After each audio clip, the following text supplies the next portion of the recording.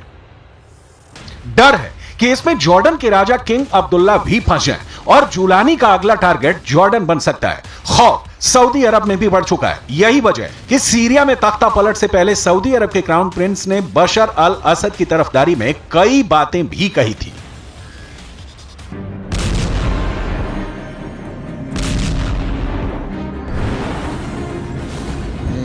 इसका अकॉर्डिंग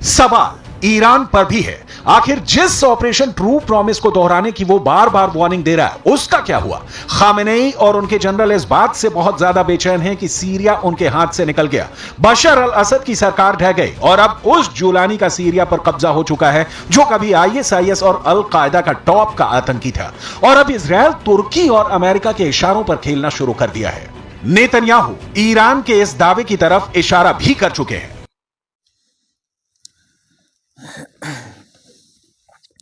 दोस्तों, आप लोग देखे ही होंगे कि अभी फिलहाल में पूरा जो वर्ल्ड में कितना अभी दहशत फैला हुआ है, जो कि हर एक सीरिया में पूरा दखल करने के लिए सोचा है सीरिया को, जो कि गाजा, तुर्की, हमास और अमेरिका सब मिलके अब सीरिया को पूरा पलट देगा, ऐसा सोचा है।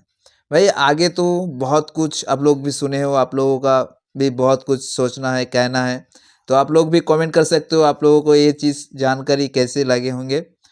और ऐसी ऐसी वीडियो तो मैं लेके आता ही रहता हूँ। अभी जो भी चल रहा है, अभी तो बहुत आज की इस डेट में जो फिलहाल 1 महीने से बहुत अमेरिका भी पूरा एकदम जल के राख हो गया, और अभी भी बहुत सारा जगह जो है जल के राख बनाने के लिए बैठा हुआ है ये सब बंदे।